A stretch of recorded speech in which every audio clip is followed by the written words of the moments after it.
Good evening, good people. Listen, it is another dope episode of the Fat Girl Chronicles. We are in the building tonight, and we got a guest with us. We've been bringing y'all some dope guests, and if y'all ain't been watching, I don't know what y'all been doing. So you need to go back and watch the other episodes from last month, leading up to the show today, because we've had some amazing guests bringing some dope conversations, great things to talk about, great things for you all to tap into yourself, your life, your home, all of that stuff. So tonight, as you can see, we have our beautiful guest. Her name is Miss Kadija Taylor with us of Home and Sanctuary. And of course, we got the fellas with us on tonight. Moses, tell the people who you is, who you are. What's going on? What's going on? Brooklyn representing. Moses, Haitian Boy Images. You know what it is. Get at me. He get a haircut and he can't even do an intro no more. That's crazy. Wow, you coming at my neck with your hat, with the Charlie Brown hat. Crazy.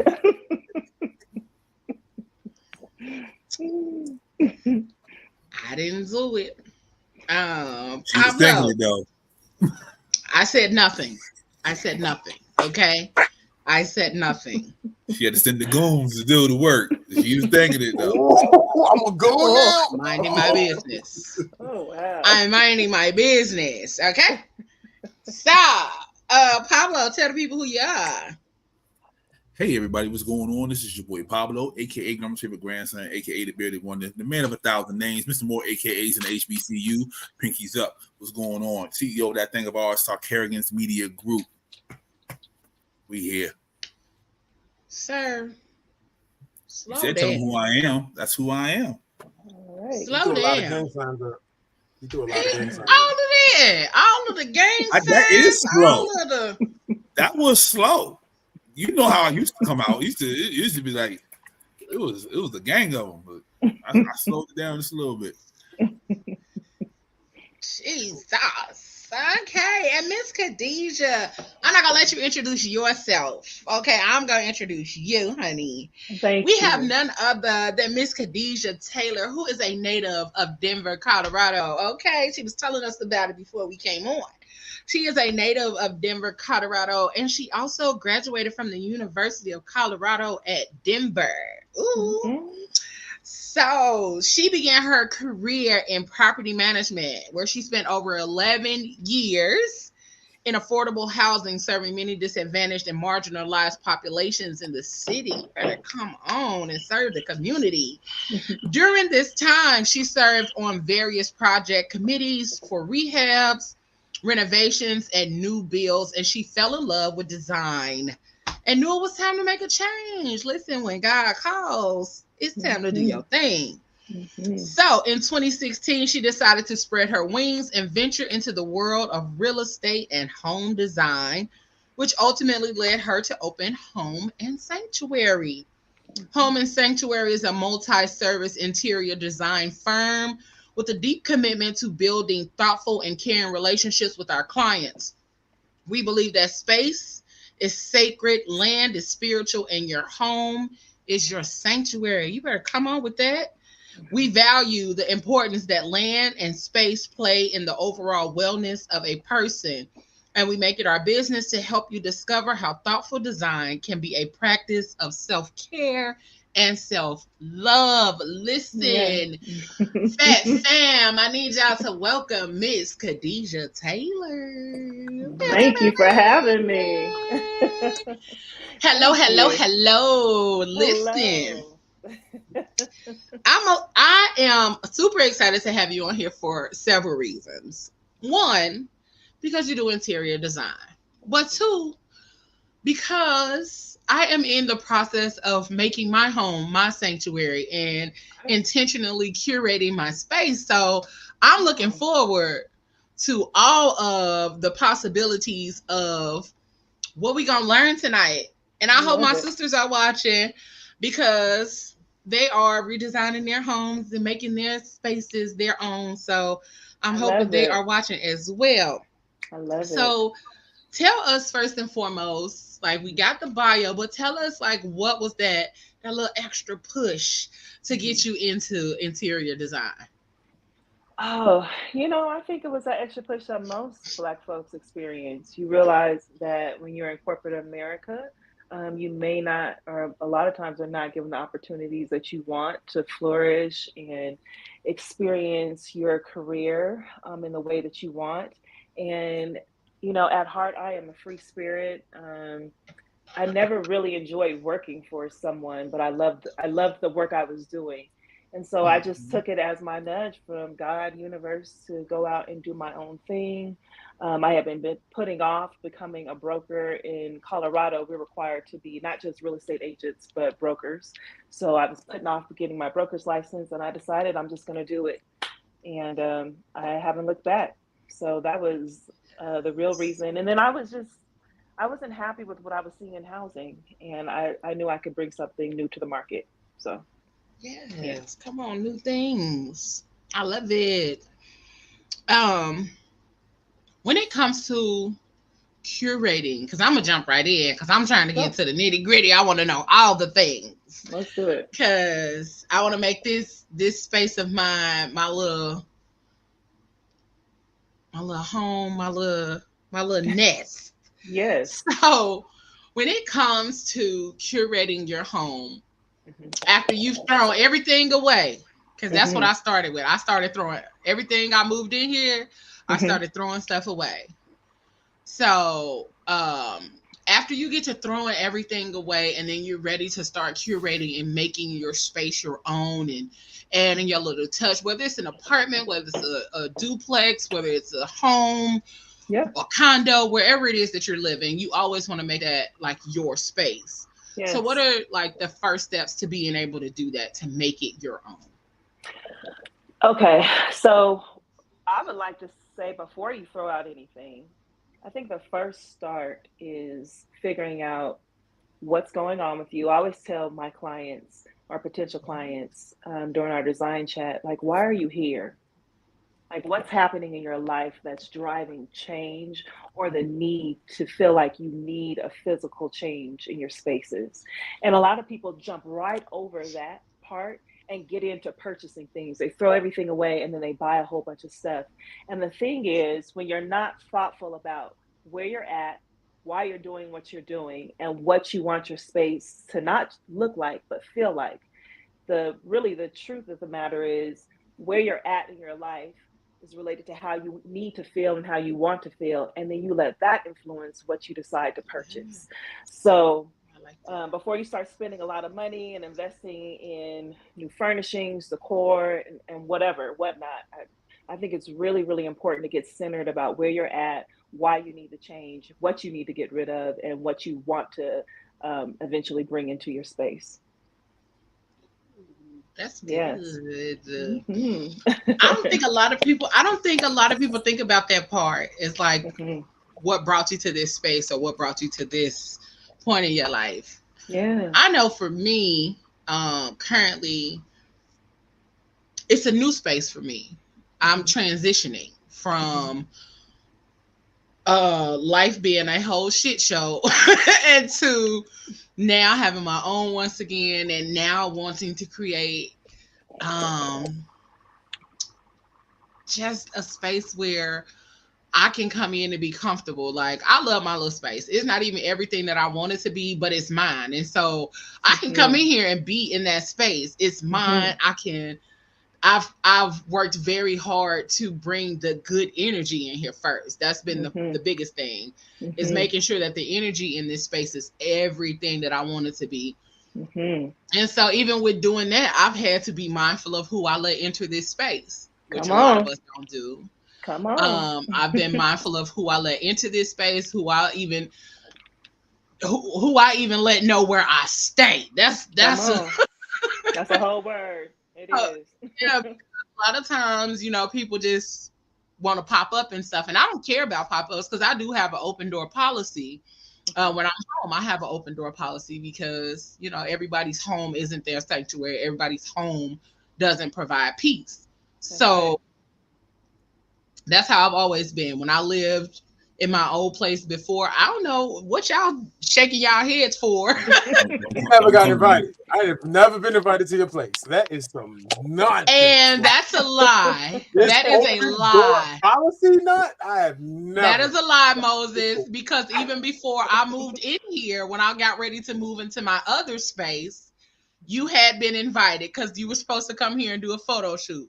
So, stop lying. I was saying, don't come to my door. That's what I was saying. I'm talking about Moses. Moses on some other stuff. I said, don't pop up on me.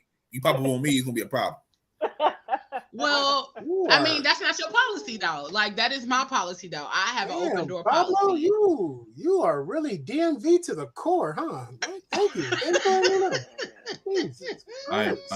We talked about this already. I am from Baltimore. I don't know what the DMV is. He's from DMV. He's from DMV. That's why Baltimore's a part of the DMV. It's not. It is. They just swear that's a different area, but that's always been my policy. Have videos. Even when I lived in my previous apartment, and even now, I always make that my policy. Like, the people that I love and know, if you know where I stay, I have an open door policy. And just because I'm here, or if you come over here, that don't mean you got to talk to me. That don't mean you have to come in here and we don't have to talk. If you just needed a space to come and decompress, come on in here. I got coloring books. I got markers, crayons, paint, canvases. You can come in here and watch TV. I got my little salt lamp. I got my little babies in here, my plants. So whatever your desire is, or whatever your need is, then you can come through. I got music. I got plenty of speakers around this thing. I got speakers. I even got a speaker in the shower. If you need to go in there and take a shower and decompress, listen to some music, then there's one in there as well. But I did not think, that's just always been the beginning, but before I even started purchasing stuff. So I'm now in the space of wanting to purchase, and I'm like, I want a groovy, like, free-spirited vibe. Like, that's really what I want. I love that. But intuitively, you took the time to figure out that's what you wanted and what you needed. And most people are actually not that thoughtful. They're moving through life so fast. And a lot of people haven't taken the time to practice stillness. We just don't. And when you do not practice stillness, you can never be in touch with what your heart and your mind is trying to communicate to you, and what God or what universe is trying to get across to you. So that's beautiful. That's intuitive for you to do that. But the majority of folk are not doing that. And it's why our home is not our sanctuary. And the fact that you're saying, I have an open door policy, the truth of the matter is you have an open door policy for people you trust who are not going to violate your space and not treat it sacred. And so when you decide that that's what your home is going to be, you change. Like, even Pablo's like, no, don't pop up at my house. I ain't necessarily mad about that, to be honest with you. That's all I'm because saying. What you're saying, even when you say you let someone come in and decompress, immediately I know that there's a part of you that resonates with being a healer, right? Because when you're saying come in and dump your energy here, it means that you have the resources to clear your space and bless it again. But some people don't have to do that. So the importance of being able to know your boundaries, your physical boundaries, so that your home can be a place of rest and reset and rejuvenation is super, super important. And as Black people, the fact that we're dealing with the outside world all the time, it's so important that our home is that safe space. So it's it's not just about, and it's not just about what looks good, it's about what feels good. And so you've taken the time to figure out what feels good to you. So, yeah. Because I literally just posted the way I come home and be ready to get in the bed is insane. Yes. because like everything was intentional, like about the color scheme in my room and things like that. And I want to talk about that too, because a lot of people don't even know how color schemes and things like that play into the comfort and care of your home, the psychology of your home. Yes. The one thing that I ended up learning that because I studied sociology and psychology in college. So it was like, oh, I had to learn all these things. Plus, I went to school for early childhood education, so we had to know about You know, colors and all of that other kind of stuff and how they affect your the flow of moods. the room. Yeah, absolutely. Because if you got red popping off, them kids gonna come in there popping off. I'm So just saying, a lot of energy. we had to learn those things. So, Yeah. any of y'all got questions? Because I'm excited. Like this is my No, thing. So I just want to know more about the stillness because I'm not gonna lie. I've been learning more about decompression and just trying to be at peace with myself. Because when you're always on the run, like if you if you're always on the run, like you don't have time, you don't have time to for yourself. Like decompression is very important to me, at least. Absolutely. So I'm just learning about like the color thing. I'm not gonna say I'm a pro at, but the stillness, I want to learn more about that. That's more where I want to tap into. Perfect. I love that. And I would love to start with that. One of my anchor services is creating prayer and meditation spaces. And so sometimes you're home, right? You have a family, you have kids, you might be multi-generational. There's a lot going on.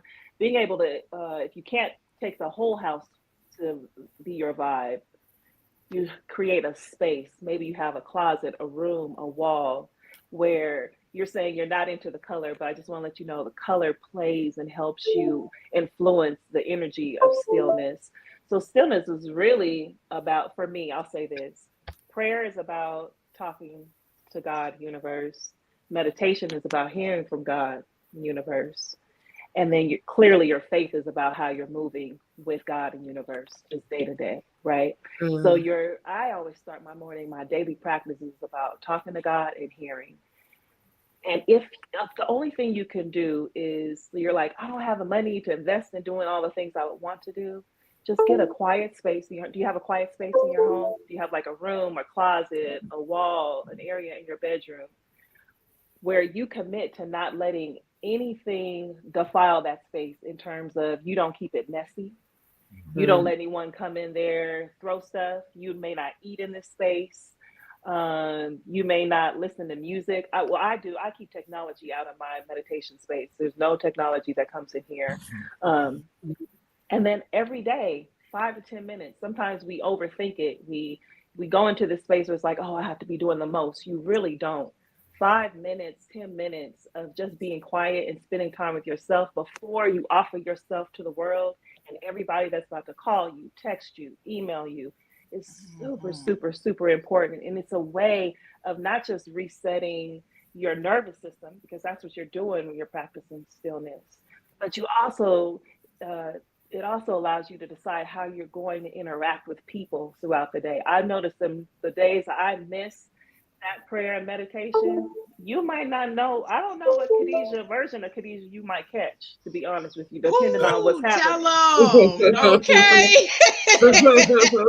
It's true. And so that's really, really the importance of that stillness and not to overcomplicate the conversation. I grew up in church, right? And I feel like religion has a way of sometimes overcomplicating how to bring peace into your life. And so really just 5 to 10 minutes of no music, no phone, no TV. I light my candle and I get still. And I just sometimes it feels amazing. You're like, oh, I'm hearing things and ideas are coming to me. And sometimes you're like, I feel like I'm just sitting here. But there's something so important about the discipline of just showing up. And when you do that regularly, stillness becomes not just a practice, but something that you long to have. So, yeah, you can do it. You can most certainly do it. I encourage you to. And especially Black men. I have a lot of women clients, right? But recently I've been having the opportunity to work with Black men. Some Black men fall into 2 categories. Either they're OCD about their spaces or they're just kind of like lackadaisical with them. And it's so important that we not genderize. Put your hands up or both. Or both. Yeah, I want to be both. Yeah, I think I'm both. Depends on what part of the house you in. Depends on what part of the house you in. I'm not mad, but I want you guys to know that this is not something that is reserved for women or femininity. This is about the human experience. And you need the same sort of love and care that is invested into yourself as everyone else. So yeah, I'm gonna leave that right there. But it's super important. I got a quiet room in my house. The third room, it was supposed to be a guest room, but like I said, don't nobody come over here, so it's my quiet room now. Yeah, all the paintings that we paint during the time we've been in here is sitting on the wall and just sitting there. It's quiet and you can hear the birds in the background. Like it's super dope in there. So yeah, birds in Baltimore. Pablo. Yeah, man. Yeah, man. Pablo, how did you designate this space to be a guest room, but you don't invite people over? Because when I first moved in, I had the delusion that I was gonna have people over. 6 months in, I was like, "Oh, it feels good to have nobody here." That was it. You don't really like people. Say it again. You don't really like people. I'm not surprised. No, but there's nothing wrong with not liking people. I didn't say that. I didn't say anything wrong with it. I think right. We didn't say nothing was wrong with it. We just stated the obvious. Okay, so listen, I'm at that point. I don't like people. Yeah. Can you overdo a space? Do you think there's a such thing as overdoing a space, like causing too much? Yes. Okay. Noise. Yeah, because I was gonna say we got a couple questions on Instagram. I forgot to say hey to our Instagram people. Hey y'all. Hey, but we do got some questions. And that was actually one of them. Ayla, Rodney said, "Can you actually overdo decorating?" He heard that simple is better. Okay, so I'm going to start with this. I think you need to follow your own gut unless you're bringing in a professional, right? There's a part of you that knows when you're doing too much in any area of your life. And you're just like, so most of the times, the reason why you keep bringing additional things in is because you keep looking at other people's stuff and being like, oh, I want that, and I want that too, and I want that too. Instead of, again, let's go back to that stillness, getting still and saying, okay, this is where I'm at right now. This is what I know I need. And these are the things that I feel connected to. These are the colors that I'm vibing with right now. Here's the aesthetic that I'm going for. And then don't go and judge it against what other people have going on. It's when you start bringing in other folk, other opinions, doing over-researching, over-investing in other people's ideas that you start doing too much. That's what I always find. And there's this feeling that you get. I know all designers could relate to this, where you're like, that's enough. That's the balance right there. You can look at a space and say, that's it. Nothing else needs to be here. And you also feel when something is missing. So, and clearly professionals, we do this every day, but you know it as well. And that's what I try to really teach my clients is I really want you to be intuitive about what you need. Sometimes you can't afford to bring a professional in and you have to lean into your gut and say, all right, this is enough. And I know that this is enough. And the one thing is when it's hard to start moving around, you guys, when there's no space to move and no one knows how to intuitively move through your spaces, you got too much going on. That layout and that spatial planning is really important. So that's always the first sign. Yep. Can we use things like Pinterest? Absolutely. I always, my rule is be inspired, not influenced. I like that. I like that. Thank you. Yeah. When I first moved here, I specifically asked for, the open, layout. And I moved in. And, you know what I mean? And then, the man in me was like, oh, I need, the wraparound couch and this, that, and the third. I spent a gang of money on the couch. Couldn't get from the front door to the dining room. I was so upset with myself. I had to get rid of the couch. But yeah. But hey, yo, really? You was buying with your eyes. You was buying with your eyes. Yeah, like I was like, oh, I want this, that. Couldn't get to the dining room. I was like, yeah. So, but yeah. So you got an open floor concept? Is your house an open floor concept? Absolutely. If I open the front windows and the back windows, the people in the street can see my backyard. Yeah, I like that. Yeah. That's my next house. My old house was like that. My next house is gonna definitely be like that. Open floor. Definitely. Love that. Yeah. I'm sorry, I'm over here trying to catch up. Instagram booming. Instagram is booming. Okay. Next question. Sorry, and that wasn't Rodney. That was Doc. My apologies. Oh, he said, does having a man cave equal sacrificing other spaces, decorating decisions by your significant other? It should not. You guys, listen, I'm going to say this again. Especially if you have a partner. It's so important. Like, you have your space, but they need their space too. Mm-hmm. And it's unfair to feel like, that they don't deserve to have their own space. They are somebody too. So, Right. I'm a wife. I get it. I'm a designer for the most part. My husband is like, do what you want to do, but I make sure to include him in the conversation when we're making changes. Yeah. And then that's why it's important to just have your own space. If you have enough space for your significant other to have your man cave, have your man cave. Seriously, do what you need to do. And ladies, go ahead and do the things you need to do. But most certainly, no, it shouldn't. It shouldn't affect it. Yeah. Because it's important for both of them to decompress. Like, it can't be just, It's not one-sided. And I think if it's an issue of like aesthetic, right? Sometimes your likes and dislikes are so far off.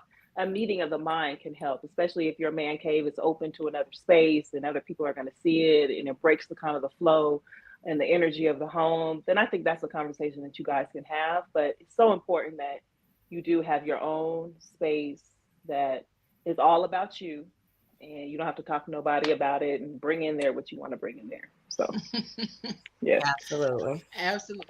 And I love what you said. Like, you make sure to include him in the conversation. Yeah. Sidebar. Ladies, let me tell y'all something. Even if it's something that you know that he might not even give 2 cents about, he might not even care about the color, he might not care about nothing that you choose, including him in that conversation is going to help it flow easier for you. Because if you have the conversation like, babe, which couch would you like? I mean, I like this one. Mm-hmm. But which one do you like? Mm-hmm. It's always a way to make sure that they are included, but also still, to a certain extent, get what you want. If you picked out all these couches and you know you like all of them, it's not going to be a bad decision. Like, right. Any of them that he chooses is going to be a good choice because you picked out all the couches that you knew you liked. So that's right. And it's a balance of the energies, right? Yep. It's a balance of energies as well. Like, if you have a home that just feels like you, but you live with someone. Yeah. I'm just side eyeing there. I can only see y'all, but I'm side eyeing. Yeah.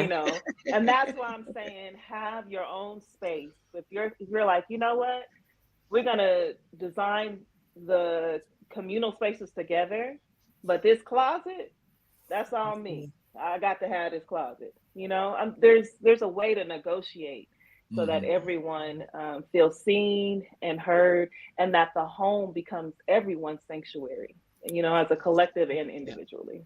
Unless they're Cowboy fans and you don't listen to nothing they have to say. Oh, okay. There's that part. Wow, that escalated real quick. That escalated fast. I'm just saying. They don't have no taste anyway. They're Cowboys fans. So they are. Wow. Oh. Y'all, Dallas. Oh. Okay. Well, let us know how you feel. Hey, all I'm saying is just make sure that you are including your peoples. And then Doc also said one more question. How often should you make changes to spaces? That's intuitive. You know when you need a change. Yeah. Really, you do. You know when you need to change. And this is why I don't encourage people to follow trends. Trends is why people are constantly making changes in their spaces, because all of what they're choosing has nothing to do with them. So unless you like investing in changing your spaces, and I don't know about y'all, if you like investing in nice pieces, that means you spend a lot of money every couple years, especially if you're buying pieces that are going to last for a while. Be careful with trends. That's all I'm gonna say. I don't have anything against them, but if it's not about you, it shouldn't be in your home. Your home should absolutely be a representation of you, not what you saw on HGTV. Absolutely. Yeah. My sister Unless that's changes. something that. Oh, go ahead. Go ahead, baby. Go ahead. No, I was saying that my sister, she changes according to the seasons. I love it. Depending on what the season is, she's changing her backyard, her deck, and her kitchen, and everything is going according to the season. And it actually makes a nice flow for each season. Like when you're sitting out there in that back, it just on her back porch, it just feels really laid back. Like we will sit out there all night. I love that. Chilling, smoking a hookah and drinking, because it has a feng shui about it that makes it makes it feel real relaxing. So and that's her thing. I'm going to change it according to the season, because at this point this is what I want to do. I don't want all this here, all this dark here. I want some more light. So yeah, Amen. I get exactly what you're saying. Yeah. Yes, and she's in tune with what works for her. Yep. Absolutely. Everybody don't need to do that. No. But she knows what feels good to her. And I believe moving with the seasons as well, right? Even if it's small changes. In the winter, I usually have heavy drapery on my windows. In the summer, I'll change that out. Like in the winter, I may have like a crushed velvet or something heavy. And then in the summer, I'll change that out for something linen. You know what I mean? Because I want the light to come in. I want the movement. That when the breeze comes through. So I'm all for that. It doesn't have to necessarily always be colors, you guys. It could be texture and pattern, the lines of your furniture and your decor. All those things are included. That's so good. And I wish I was one of those people who had the energy to change all the time. Like, I barely be having the energy to decorate for Christmas. So that's a full-time job. I'm not gonna hold you. That's a that's a lot. That's a lot. Some people do a full-blown, like over the top. And I'll be like, "Oh, kudos to you, cause y'all gonna get this little Charlie Brown tree on the table, and we gonna keep all that. Because if not, this gonna be up all year, okay?" Okay, girl. I hear you. Man, it's a full-time job just to keep on being like, just to stand there and be like, I don't like this no more. Change the drapes. No. The thing that I saw that people are starting to do now, which I actually think is pretty cool, is they're keeping their trees up, but they're changing it according to the holiday. Yeah. And I'm like, okay, that's super creative. Like some people just leave the tree up. Don't do that. That's super lazy. That's lazy. Don't do that. That's lazy. Don't do that. That's not lazy. It's lazy leaving it up there with all the Christmas angels on there. That's lazy. Yeah. If I come to your house and your Christmas tree is still up, I'm walking out. Bro, like you got eggs and bunnies on your tree, bro. Yeah, I'm walking out. I don't care. I'm walking out. How would you not have the eggs and the bunnies? Yeah, it depends on the color of the tree. Because some people have like that really, really green tree. So you got the tree and they got hearts on it now for Valentine's Day? Yeah. Yes. Mm-hmm. So I personally don't put up a tree, but yes, people are doing that. I saw one for Cinco de Mayo. I saw one for Cinco de Mayo. I saw one for St. Patty's Day. What they had Coronas on the tree? So they had Coronas on Cinco de Mayo? That would be so cute. That would be so cute. There's nothing cute about that. There's nothing cute about that. Oh, a Black History Month tree? What? Black History? Nah, I like. Why y'all really? You guys are really going. What in the? So you gonna put an afro on top of the tree? Listen, with a pig. With the fish pig. What you talking about? I think we're the only ones. We're the only ones. Give me a little mannequin. See, it looks like it. See, if I do a tree this year, it won't be a regular tree. It'll be like a mannequin because I do fashion and wardrobe styling. So it'll be a mannequin tree. And if I was to do that, Ayla, that would be something I do. I'd be turned it into a little Black History Month mannequin and all that other kind of stuff. She decorates the dress for the Christmas. Yes. For the Christmas. Yeah. Yeah. I'm serious. So if I walk into anybody's house, there's a tree, and it has Coronas on it, I'm taking a Corona. I'm walking out. I'm just letting you know. Not taking the Corona, then walking out. taking the Corona. No, we're gonna have an intervention. We're gonna bring all your friends over because you got a drinking problem. That's crazy. Huh? That's crazy. Like they got a Corona. We I'm doing an intervention. Corona, walk out. No, we doing an intervention. See, you're not a good friend. You can't just leave them in there. I mean, but if it's for decoration, that means anybody can come in here and have a Corona. Nah, I'm good. That's crazy. That's my thoughts. And Corona. Come on in here. So come on in here.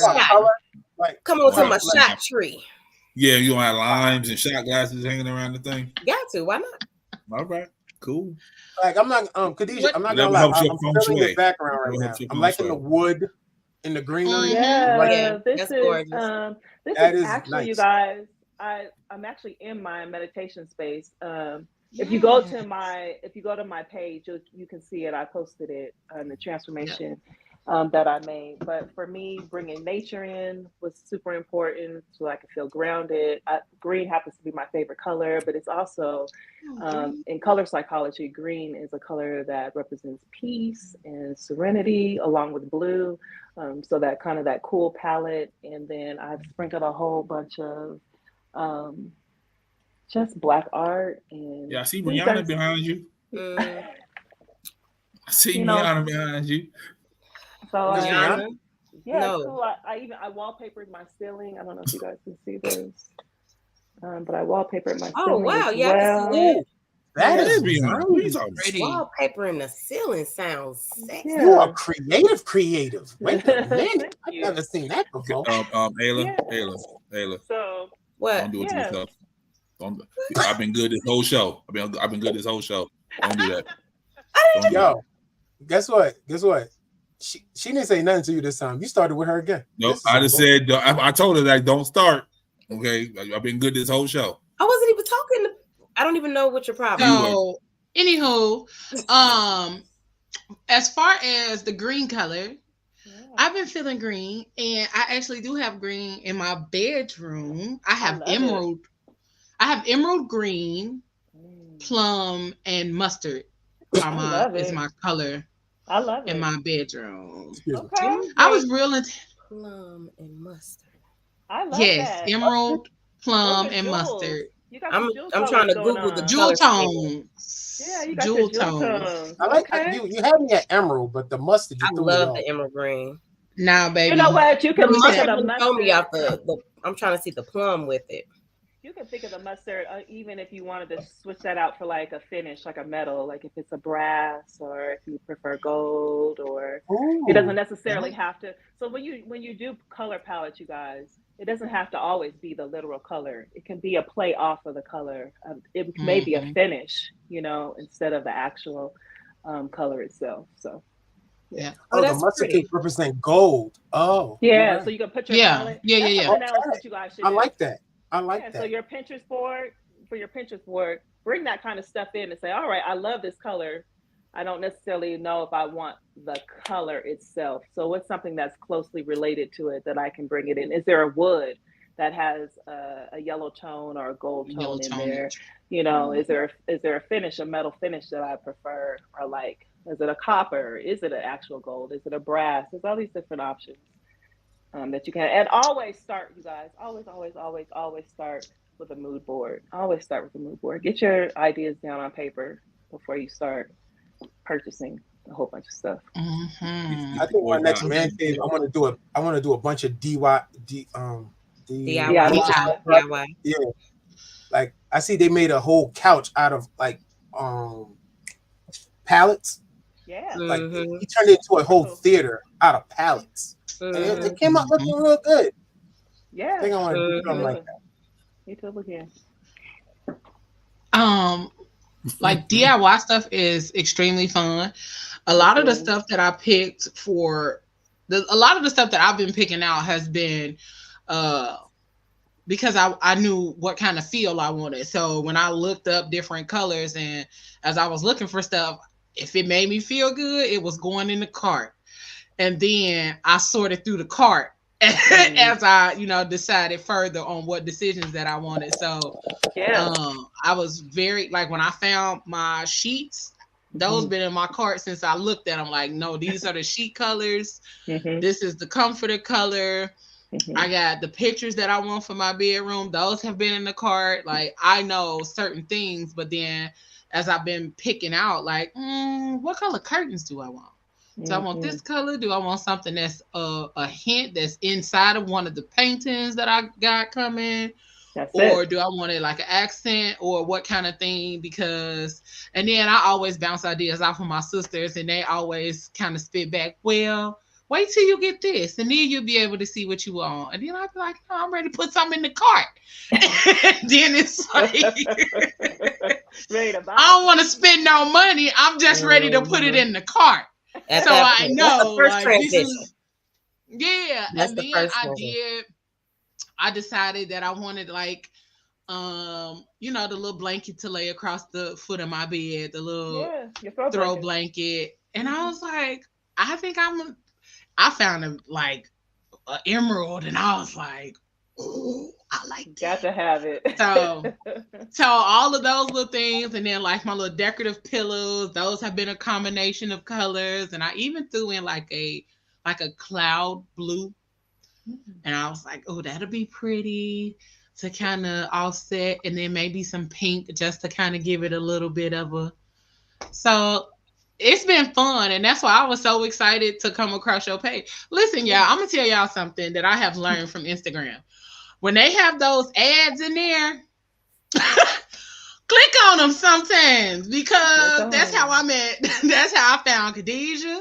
That's how I found Farrah. Because I was just on there scrolling and clicking on stuff, and when I got to their pages and got to looking through stuff, I found that these were things that I needed information on. But also, I'm like, well, going into the new year, these are things that our audience would like to know too. Or so I would think, because it's the top of the year. You want to change your spaces. You want to change out stuff. You want to be able to create a different vibe. And I know a lot of people who are in that space right now, who are redirecting, who are redecorating, purchasing stuff, making it an amazing thing, because your home, or even if it's not your home, even if you got a room in a house, like making that room your space. That's right. And so making that room your space, and where you can go in and decompress and have peace and all of that. So that's why I was like, oh, we got to get her on the show, because not just having this kind of information is important for us as the team, but it's important for our listeners as they continue to do different things in their life throughout the year. Yes. Because our community needs us to be at peace. Like, man, for real. Our community, our family, our friends. I don't really care too much about the job, but depending on what your job is, your job needs you to be at peace when you go out there and do that as well. So absolutely, my job definitely does. Yeah, Moses, I know your job does. Moses be out there dealing with the people, like he be having folks walk up on him, getting ready to beat him up because he done shut down the little ATM.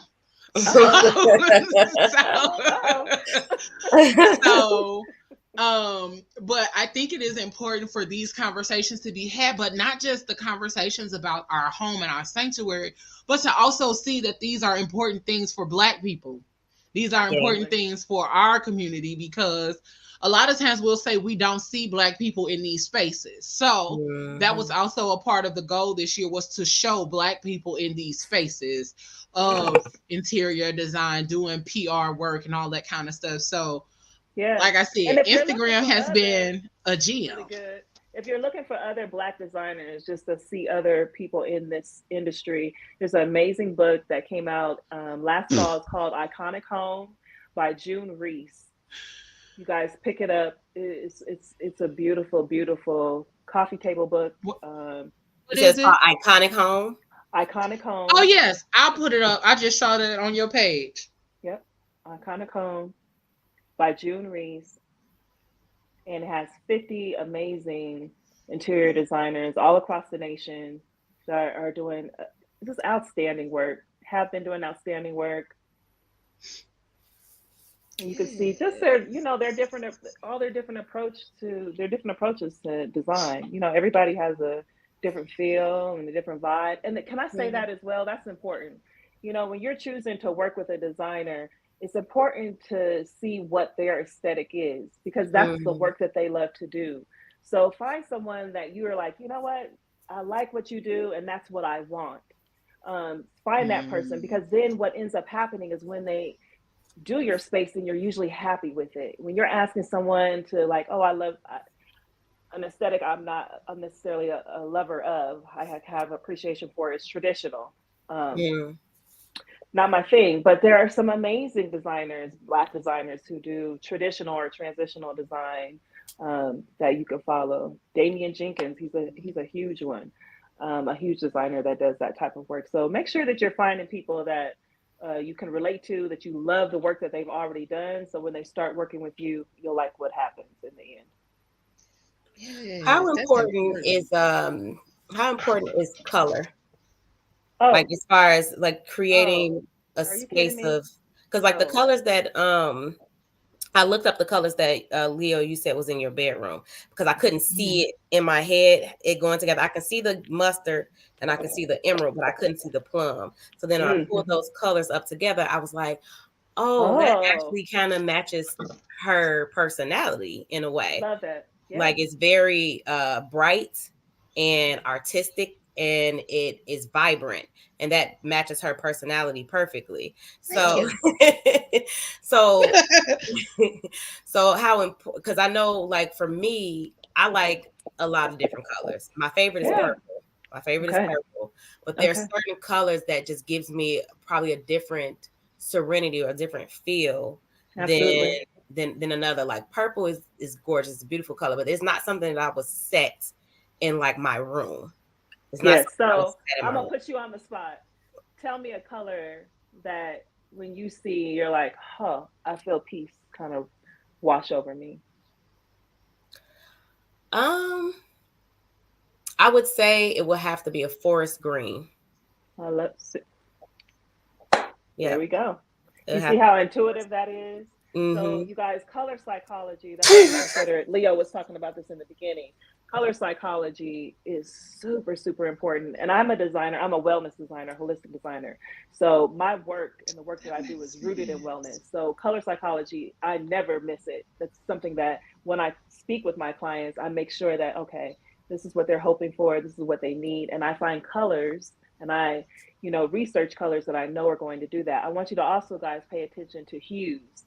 So you have blue, right? You have your primary colors, but then there's this range, depending on how much black or how much white or how much gray is added to a color, that will also influence the mood. So be mindful of that too. Like you're like, I love a deep forest green. I love a deep green as well, which is why I put that in my meditation space. But some people are like, I prefer something like sage. You know what I'm saying? So it can all be different. It can all be different, and just be intuitive about it. What you want. Yeah, what you want to know. And it's so important, you guys. So important. And color, I tell people, is something that is so impactful for the least amount of money. If you want to change the feel of a space like this overnight, paint. But be intentional about those colors that you're choosing. Like you were saying earlier, Leo, you work with children. You're like, oh, we were careful with that red. That's because red is about red is about passion. Red is about passion and love and all that other kind of stuff. You don't want that popping. You don't want all of that excitement popping off when you got a classroom of 23, 4, and 5-year-olds. Like, you don't want that. Red brings a lot of energy. You're gonna paint the wall red. But you do want sprinkles of it, and that's where you get into the balance, right? So, and then sometimes, depending on where you're at in your life, say there's someone who's like, I'm feeling low all the time. I never feel energized all the time. This may be an appropriate moment to get some red on your walls. And as soon as when that moment is over and you've transitioned out of that space, it's time to change it. I had one of my closest friends, and she's actually my business coach as well. She had a red office for about 5 or 6 years. And last year she was like, I don't know, the office. I was like, you don't need it anymore. you've reached that goal. You've hit that place where it's time to transition into something that's your soft girl era, I guess as we would call it right now. So, so think about those things. Yeah. What would you say to men? Because I know we talked and touched on men having those spaces, but like men having those spaces, but it seems like men kind of don't stray away from like black, gray, and like a brown or a tan or something like that. Like they may not throw in a pop of red or a pop of blue or a pop of yellow. It's like these straightforward colors.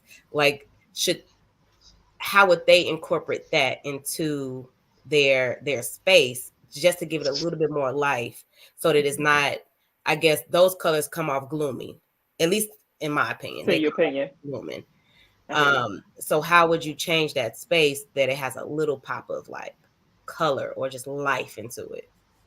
So when I'm working with men, the first thing I challenge my male clients is to redefine their definition of masculinity. I think sometimes we are so socialized to believe that this is the only way men can show up. And there's a lot of times men love a whole bunch of colors. And because they're so busy trying to prove their masculinity to somebody, that they're not giving themselves the freedom to enjoy the range of colors that exist in the world. So I start the conversation there. And then two, say that is their palette. I love grays. I love deep blues. I love browns and all that kind of stuff. For me, bringing nature into that space always brightens it. Being mindful about natural light that can come in, even the type of lighting that you're using, you may need to use brighter lights or have more lighting, more ambient lighting or what we call general lighting or layered lighting. There's task lighting, there's general lighting, there's decorative lighting, those type of things that create different ambiances for that space if you love those really deep colors. But the first thing I always say is redefine what masculinity looks like for you, and then be true to yourself and don't worry about what anybody has to say about it. It don't matter. It's about you. And as men get older, you see that they, just like us, they start caring, what people say. But when you're getting ready to invest in your space and drop big dollars, get what you want. You like a bright fuchsia pink, and maybe we won't get it in a sofa or a couch, but maybe it's going to be part of the art. Maybe it's going to be a throw pillow. You're not locked in. Nobody's locked in, so don't lock yourself in ever. Absolutely. We're not going to get fuchsia pink. We're going to get salmon. Thank you. You're going to get salmon. Okay. Okay. You gotta get that salmon. You gotta know your colors. But Moses, you had a fuchsia pink pillow. With you, huh?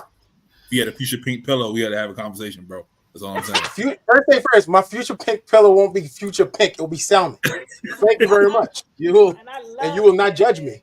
You see, she just said, "Do not judge me." Masculinity. I ain't there yet.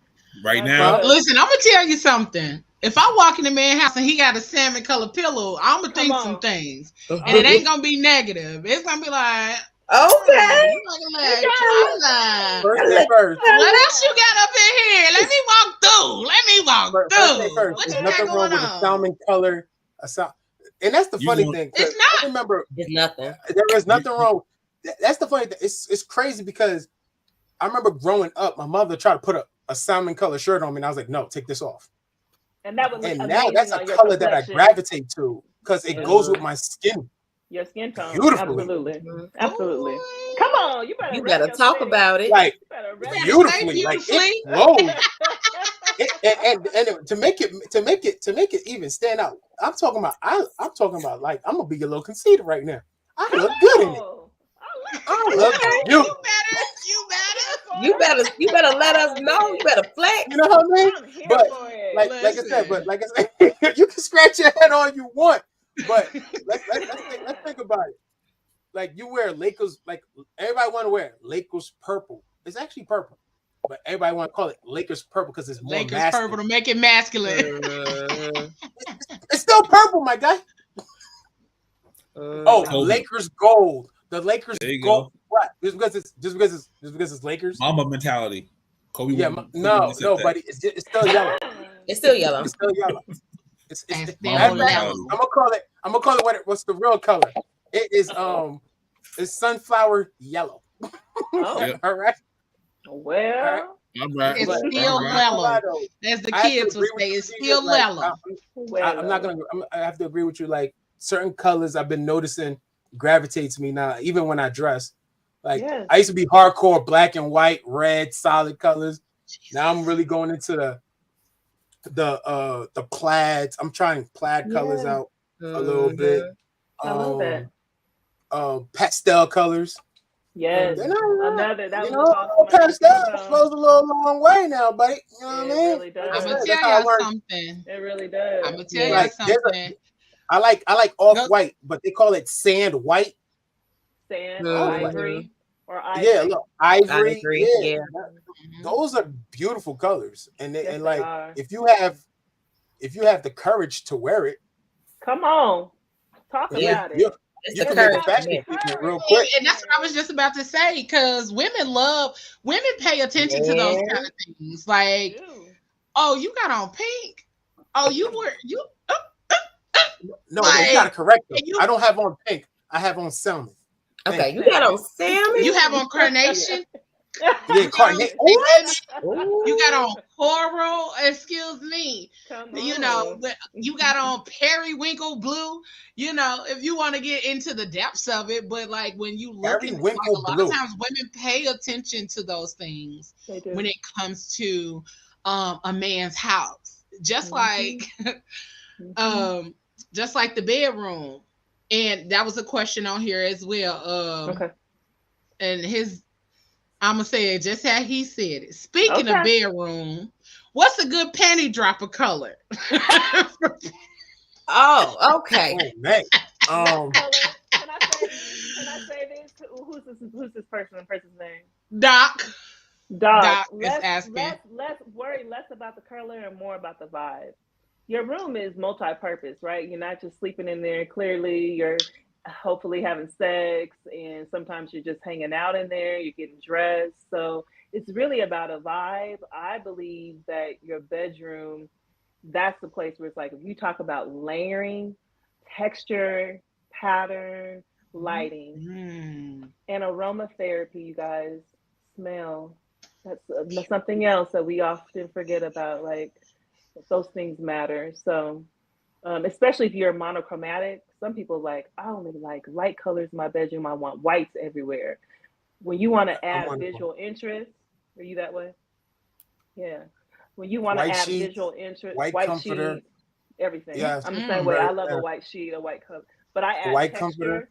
I add texture and pattern to all of that kind of stuff, so that there's what we call visual interest. When you don't have any of those things, it falls flat on the eye, and the bedroom feels boring, or any space feels boring. So I feel like you're not supposed to be in there. You know, like your mama's living room that you weren't supposed to go into because it was her white room. You don't go in there. That's how a bedroom would feel if it's just all white everything. Like, I'm not gonna come in here. I'm not touching this. What Cat Williams say? You got some white gloves so I can put them on and come in this room? Because you're not about to say I touched nothing or had my little makeup on it by accident. Ooh, that's what, when I dyed my hair red, boy. Oh, my hair is red. That is horrible. Yeah. Red is a word. You see, that's why I went back black. Okay. Yeah. But Cat Williams said, if you're gonna have women over, you need to have them pillowcases, some silk headbands. Correct. Silk headbands. Have a bonnet. Some bonnets.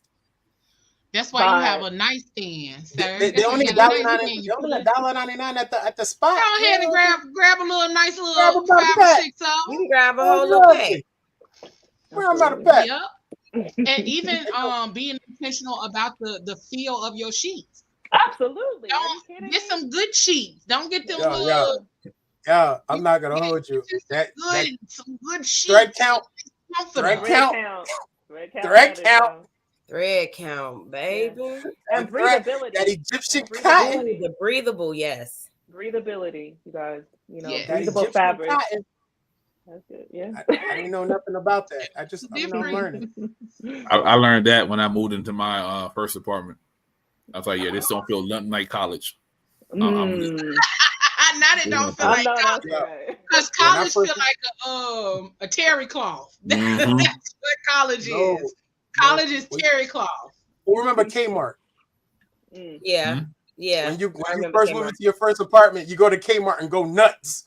You be like, oh, I got these nice sheets. And then all of a sudden, somebody takes you to Macy's and gets you your first thread counted sheet from Macy's, and you feel it. You just be looking at yourself. I love Kmart though, because Kmart used to have the best color variations for bathrooms. Oh, but it's so hard to find cute towels in a variety of colors for the bathroom. All the colors. They did. Listen, my bathroom is colorful. My bathroom is first very set for Macy's was crazy. I threw everything out after that going forward. Everything out. Everything. My bathroom is colorful simply because like that's the first place I go in the morning after I come out of my room. So I need to be energized. I need to wake up. Yeah, I need to be energized. I need to wake up. So it's real colorful in there. It took a lot of time for me to be able to find towels. Now I'm just trying to figure out how I want to hang them up. I want them all cutesy, but I haven't been able to find ways to make them real cutesy. The ones that I see on Pinterest and other stuff, like they basic. So I'm like, no, I don't want no basic.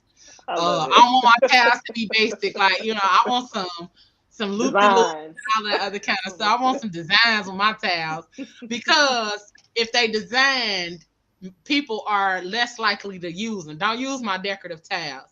Absolutely. That will get you put out. Don't use my decorative towels in my bathroom. Let me tell you something. Back in the day, if you didn't have no extra towels in there for me to dry my hands, I was using that decorative towel. You know I'm over here. Why you got this pretty towel here? But exactly. I got the pretty towel out. Nothing. With your initial on it. Right. But you don't have no napkins with your embroidery. Me and that decorative towel, I'm gonna be like this. Wipe it under the back part. Decoration. So you won't see it, and then I'm coming in like, why the tea towel wet? Don't worry about it. The tea towel just gonna be wet. That's it. I got that from my mama. My mama did not play about her decorative towels, and as I got older and I started decorating my own bathroom, I understood. That's what paper towels is in there for. You use paper towels for your hands. Okay. And I use my decorative towels. You ever went to a Caribbean household? Play around if you want. Play around if you want. Go to a Jamaican household. Go to a Haitian household. Go play around with their towels if you want. I air dry. I ain't play with them. Yeah, you got it. Yep. Don't worry about it. We good. You better wipe them on your pants. You better wipe your hands on your pants. First thing first, you go to a Jamaican. What a guan? Who done used? Yep. Your friends have to go. Your friends have to go. Everybody. Not everybody got to get out. See, that's what I said. I'm putting my cereal, my business, and I gotta leave now because you want to be using the time. Everybody's gonna stop. Everybody's gonna stop doing what they're doing and look at you like, "What you do?" I just used the towel, the ones with the name on it, the fancy one. The fancy one. That's it. The fancy one. The fancy. And we knew like don't. And when I got older, and there was people, and I would go in the bathroom, and I would see the towel, like you know how you wipe your hands, it looked wrinkled and bald. Ooh, who used my towels? I saved the day one time. I just started fanning it. I fanned it, put the toilet seat down, sat on it, trying to iron it out. Oh my God, that is hilarious. You made it worse because you done put your outside booty on my towel. Listen, man. I was trying to say. Now you put your outside clothes. Now you put your outside clothes on my inside towel. Listen, I had to save the day. Look, it was either that or everybody get kicked out. Listen. You wanted the party to continue. Like, no. Yeah, let's keep the party going. The food was slamming. What are you doing? I had to take it for the team. I got a question. Yeah. Go ahead, Pablo. Your thoughts on rugs? Oh, I love area rugs. Man. It's one of my favorite things go-to source is the area rug. Okay. It is like, especially for people who are like, I really love neutrals, but I do want just a pop of color. Your area rug is the perfect place to bring in, and I mean be extra, be very extra. So I love extra. area rugs. Love area rugs. I actually just recently did a post about that. So and I'll share it with you, Leo, so you can share it with Pablo. Yeah. So what's your thoughts on people who put rugs on top of carpet? You know, it really depends on the space. I'm not against it. I'm a wood floor girl. If you ask me my preference, I always love a hard surface on the floor, just because one, I love the aesthetic, but then two, just the care for it is a lot easier, especially when you have a lot of traffic moving through. And if you're a person who doesn't require people to take off their shoes when they enter your home, yeah, they wild for that. You know, carpet can be sometimes hard to manage, especially if you're not great about maintenance. You know, so I feel like when you have carpet, you need to be having it clean at least once a quarter. You know what I mean? Maybe have something handy for any stains that come in there, depending on the color. And then, of course, whatever fabric they've used, wool or, you know, it all depends. But area rugs, hardwood floors, that's my jam. If you want to layer it on top of a carpet just because you actually want to protect the carpet too, go for it. Yeah. Okay. Go for it. One more. Concrete floors, like in a basement.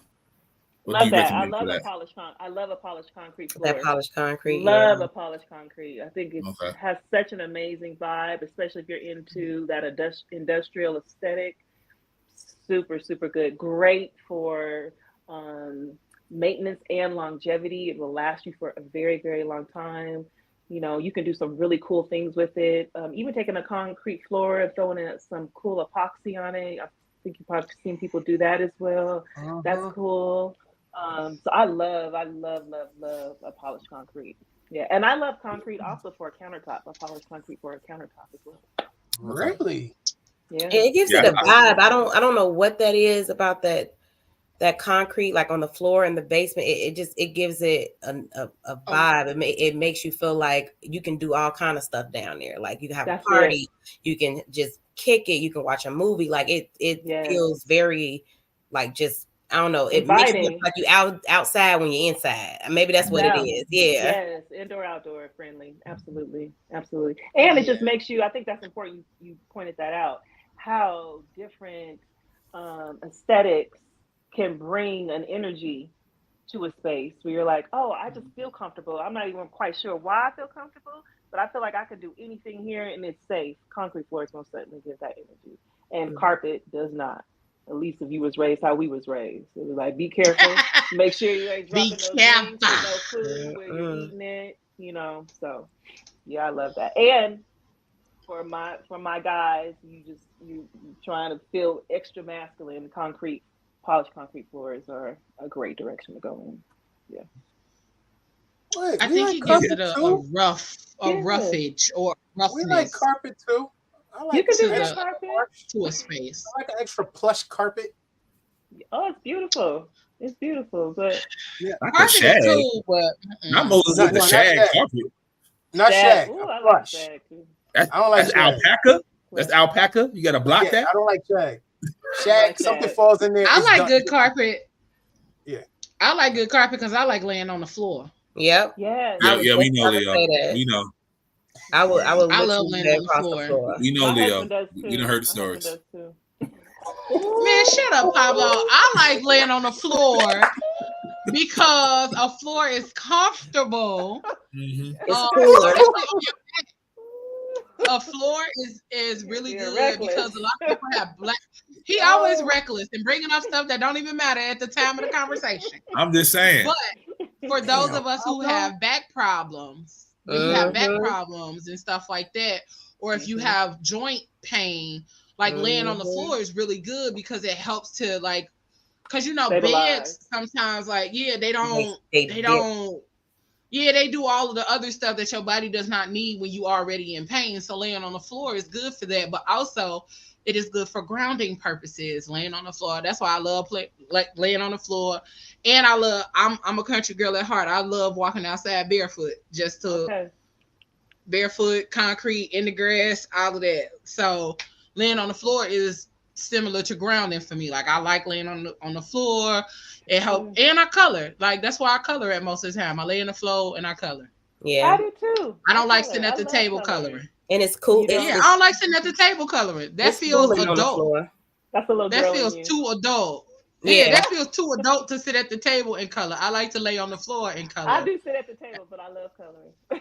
Yeah, like sometimes sometimes I do when I done been to the gym too much and I'm a little stiff and who finna get up off this floor, I will sit at the table. But most of the time, like I like laying in the floor for that, you know, like you said, the little girl in me, she wanna lay on the floor and she wanna swing her feet and color, and I watch cartoons regularly, like I love it. Regularly. So that helps to bring the space. And it brings that childlike feeling and vibe in here. So it does give you the space and want to color. Like, you know, you want to color. Go on and get one of them coloring books. Join me down here on this floor. Come on over here. Well, that reminds me, I gotta order me a new coloring book. Thank you for saying that. Girl, go to the dollar store. They have all kind of coloring books.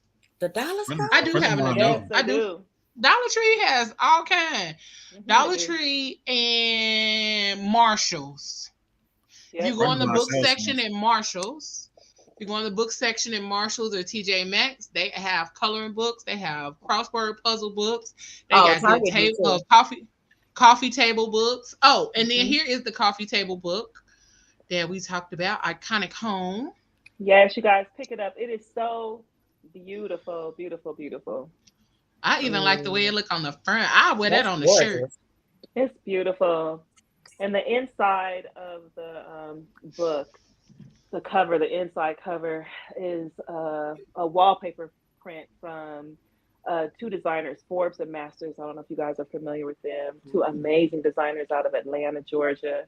And they have a line with Mitchell Black. If you guys don't know, Mitchell Black is a Black-owned wallpaper company. So if you're doing wallpaper, you want to support Black business, Mitchell Black is somewhere you can go to and use. And Forbes and Masters is one of the designers that they have partnered with and just sells some really, really dope pieces. I've used their wallpapers in some of my clients' homes. I'm actually getting ready to use one now. So check them out. What's the name again? What's it called? Mitchell Black Wallpaper and Textiles. Mitchell Black. And Forbes and Masters, if you go to the collections, Forbes and Masters are the two sisters. Beautiful. You'll see them. Wait a minute. Yeah, beautiful, beautiful, beautiful work. You say Forbes and Masters? Forbes and Masters.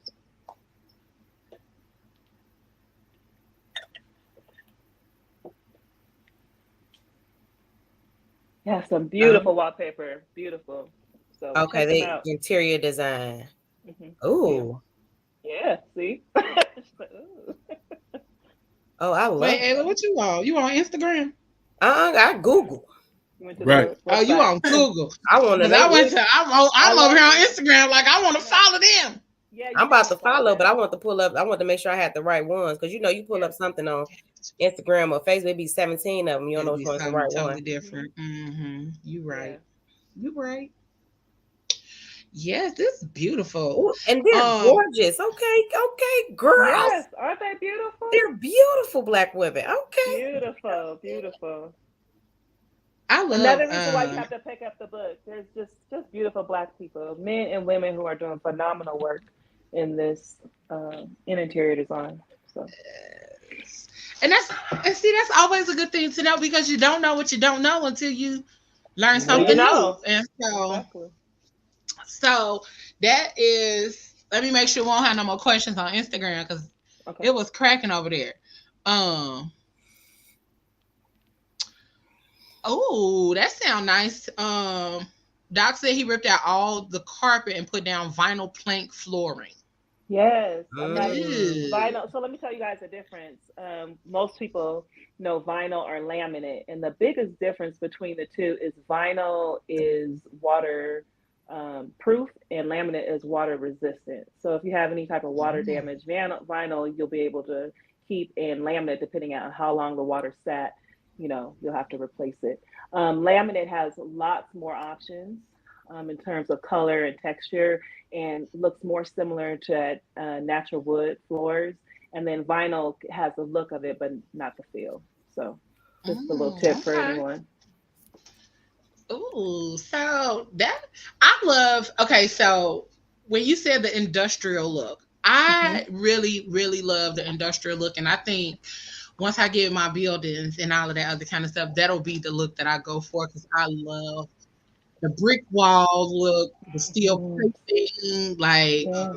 all of that kind of stuff. I love the old industrial building look Hmm. for art spaces and things like that. Yes. Like Art galleries. that just Yeah. brings out a whole different kind of feel, vibe, and energy. I feel like it brings the energy of creativity, Agreed. and the energy of production. So Yes. I definitely want them spaces for my future spaces. Yes. But lastly, can we Hmm. talk about adding plants and nature into the home? Because I you mentioned that before, and I definitely wanted people to understand the importance of adding those things to the home as well. Yeah, so biophilic design, you guys, is about bringing greenery into your spaces. There's some really dope people on Instagram who specialize in plants and indoor plants that you can, really be successful at growing if you have a green thumb. I'm also a person who, although I love my live plants, there are some people who are like, I kill every single plant that I own. And you can actually invest in soul plants, you guys. It's not the same in terms of the physical benefits, right? You have oxygen that's happening, having greenery, real greenery in your home also helps with being productive. And it's been, studies have shown it helps you be more efficient. I think that has a lot to do with the exchange of CO2 and oxygen, whatever. Mm. Um, but like you were saying, having wood floors, feeling grounded, your wood is also a part of bringing nature in, having your wood floors and your greenery. Greenery is trending right now. Lots of people love to have the plants, but you guys, it's about life. It's Mm-hmm. about bringing life into Mhm. your space. My questionnaire, I asked people of the five elements, like, what do you feel most connected to? So bringing water, you have a water feature in your space. So, the sound of water. You have your plants, smoke, your candles. Your fire. That could be your candles, can be your incense. If anyone sages or anything like that. Um, what else? Metals. Metals could be super simple. That can literally be the finishes in your home. But making sure that you are really introducing all of the five elements into your space will help you feel grounded and also really decompress that nervous system. See, this was some good stuff. Y'all got any Thank other you. questions? Y'all got any other No, any other girl. good questions? Cause I know for me, like the overall, I was really excited to just hear more about like your experience Mhm. as a interior designer and all that kind of stuff. Because most of the time, like I said, we don't really get to know or get to see Mhm. um, people of color doing things like that. And so when we do get to see it and experience it, I'm like, oh Yeah. yes, I get excited because then you know that there is a intention of us being able to make our spaces exactly what your brand is called, home and sanctuary, to make our home our Mhm. sanctuary, and Mhm. bringing those different elements and intentionalities into our space. So I love that. And can thank I say this you. too? Let me say this, you guys, Absolutely. with it in light of it being Black History Month. Black people, have Black things in your home. Yeah, I don't absolutely. know how else to say that to you, really and truly. Black art, Black authors, have your books. You guys, your home should really be a representation of you. And sometimes you feel disconnected to your spaces because you're not in it. literally. You're not in it. And you're so busy trying to play the part or fit in and look a certain way that you're missing the magic of who you are. So for all the Black folks that are listening, and not just Black folks, people of color, home is a beautiful way to incorporate your culture. You know, Moses was saying he's Haitian. I know you should have something Haitian in your home. You know what I'm saying? My family's West African from Sierra Leone. I most certainly honor that. And Liberian, I most certainly honor that. So for us, and that's another way to ground you and make you feel good about yourself. So showcase your culture in your home. Make it your own mini museum, you guys, in a thoughtful way. It's a great way of curating your spaces and personalizing your space as well. Oh, absolutely. I love that. That's real good. I'm definitely working on getting Black art. Do y'all have Black art in your homes? I used to. I used to. Yeah. I got a whole, like I said, I got a whole cart. I've been like, I'm not gonna tell y'all how many tabs I got. Just know it's a lot, and then everything is like bookmarked on what I'm purchasing when I'm ready to purchase. I think my Amazon thing is probably 2,400,073.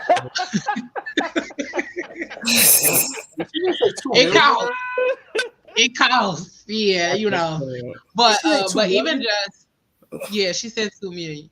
But even some of the things that I want to purchase, like I've created like posts on Facebook where I ask questions about certain stuff, so I bookmark those posts. Yes. So I go back to them posts and start purchasing stuff from Black people and all that kind of stuff. And even putting something, like you said, even if it's not like cultural, but more with your family, putting your family pictures, not necessarily, even if it's like ancestors or your great grandparents or whatever. Put those things in your home because it makes you remember who you are and whose you are and what you're supposed to be doing, and that your life has purpose. Your life has purpose. And another quick tip for art, for Black art, you guys, sometimes you can't afford the actual original pieces, but sometimes those artists sell prints. So go back and invest in those prints. You know, do your prints if you can't afford the actual original piece. Yeah, and then just go buy your little frame. Go buy your little frame and put it in and put it up. Yes, exactly. I'm not gonna lie. I just came from a workshop for photographers, and the biggest concept that the guy was telling us is like print your work. Please share more about that. Yeah. That was something I had an issue with myself, like, you know, with me being what I do, like, you know, always. But I actually did that the other day. I printed one of my work and I just hung it up. And to be honest, it's been very inspiring. It's been very just something just that you could look at, just to be like, you know what, this is something that I created. So it just means you just added something to the world a little bit. Absolutely. Yes. And you personalized your home with your own dope work. That's amazing. Yeah. I love that. So it's just something that, you know, it's always something that I always like, it kept with me. Just something I printed, I did it, I printed it. So it's cool. I love that. I hope you guys really do take that tip. Print your own artwork. My nephew, when he was 5, he drew a picture of my husband, and I still have it. I framed it. And it's so special to me. You know what I mean? He's never going to be 5 years old again. He's 14 now. And that was a moment where it's a picture of my husband, which is hilarious. But it was his interpretation. It's his interpretation of him. You know what I mean? Yeah. And it's beautiful. That's what I did with my goddaughter. She draws a lot, and she would like randomly draw me pictures. So I put them like in a little book, and I said once I get my space, I'm going to frame them. All that she drew for me. I love that. That's gonna be a really, really dope photo collage wall. To see all those poets. You know, I've seen poets even frame their work, like poets. Like, they'll even frame their work. So you can frame any. At this point, I just feel like you just frame anything that's a part of you. Yes, agreed. Totally agreed. I'm with you when you're right, Ramita. And she said, and purchase artwork from your dope ass friends. Absolutely. Yes. Yeah. Absolutely. Yes. She has purchased art from me. She has art in 2 canvases of mine in her office at her studio. Beautiful. I love So it. Okay. yes, she does. She is definitely one that is about supporting your friends and all of that good stuff. Mm-hmm. And Yes. thank you, boo. I gotta come see you. But overall, I am truly grateful for the information, the confirmation, and the conversation, because it has like opened up so many doors. Now I'm probably not gonna be able to sleep because I'm gonna be on Pinterest all night looking for stuff. Man, look, I pulled up. That's what I was doing over here. I'm like, I'm beyond. I don't know what y'all talk. Half of the time I was talking, I was already on Pinterest. I was already on. I already got it. I'm about to be up. Somebody created a Kodiak room, like the color. Yeah. Cognac. Yeah. Beautiful. With the lighting and everything. It's awesome. If you want, bro. Send it to me. Let me see it. I want to see it. Let me see it. But one of the things, like since we were talking about colors and all that kind of stuff, one thing that I said I was not purchasing when I moved in here, I was not buying no more brown damn furniture. I don't want to see no brown furniture nowhere. Nowhere? No. Cause when I first moved out and like me and my ex lived together, we had this big old brown sectional. Then my last apartment and my last house, we had brown. I said I wish I would buy anything damn brown. That's personally you. And I love that you're honoring that color is triggering and it brings up emotions that you're not interested in having right now. I don't want no damn brown. That mean like that brown to me is like last option. Like it can't be nothing else available for me to go brown. Here's the good thing, though. I just settled. Even if you do go brown, you can go ahead and DIY it and spray paint it whatever color you want. Listen, but I don't even want to buy a brown couch. I will not. We is not even gonna purchase nothing brown. None. Nobody's gonna force you. But I'm gonna say this: in a couple of years, a couple of years, you might walk into a store and see the sexiest leather brown cognac sofa, nice lines, and you but like. Right now, I think I'm okay. Hell no. I hear you. Right now, I'm like, give me a blue, give me a navy blue. I'll take a navy blue. I saw a really pretty rust-colored orange. Oh yeah. I'll take any color but brown. I'll hear it for you. Gray would be settling, but brown, I would have to tussle. And I'm not buying nothing used. No, I want new. And you ain't gonna make me otherwise. I live on Facebook Marketplace. I want that big it's like a pillow couch. I want one of those. The Nest. Yep. The one. Yeah. I live on Facebook Marketplace. I don't know what you're talking about. I enjoy Facebook Marketplace for other things. Like I go on Facebook Marketplace for plants and stuff like that. But for my furniture, no. And it's a lot of personal reasons as to no. Hell no. Like anywhere that you can say no, that's nay. Yeah. Half my furniture in the studio came from Facebook Marketplace. I've never used Facebook Marketplace. That's different. About your studio, you don't want to spend a whole lot, but you want to be able to furnish it. Yeah, it's cool. I hell no. And I'm standing on that. I went to the bank when I first moved here. Like this table, I'm mad at this table because I don't even sit at it, and I paid too much damn money for this table. That mirror behind you look heavy. It look old school and heavy. Yeah. This is my prop. If the house burnt down, this is coming with me. I promise you. Oh, that's right. That's right. I love this mirror. Glass falling out the door, but it's going with them. Huh? Is it a metal or is it a wood? That's a beautiful basket. That's wood. Don't even know. I don't even know. It ain't wood though. It's not wood. Okay. No, it's metal. I was just told it's metal. I don't know. But it's going out the door. I'll tell you that. I know that's right. You walking out, hey man. Yep. So, Kadija, let people know how they can connect with you, how they can find you, and how they can book your services. Listen, y'all, we're not bringing these amazing people on here for y'all not to book their services, okay? Go follow them. Go get inspired by them, all of that kind of stuff. Go look at their pages and see what works for you and how, like, what they have there can assist you in your journey, whatever that may look like. Yeah. If it means that you just get inspired because they should look really clean, then go be inspired by looking at somebody else's really clean home. Okay, that makes you want to go clean up, then so do it. Yes. But we're not bringing these amazing people on here for y'all not to connect with them. Connect with them, look on their pages, and book them because they are amazing at what they do. Y'all know I don't bring y'all no trash. Y'all know that. I'm here for that. Kadija, tell the people how to connect with you, honey. So you guys can find me on Instagram at Home and Sanctuary LLC. Same on on Facebook. And my website is www.hosahomes, and that's spelled HOSAHOMES.com.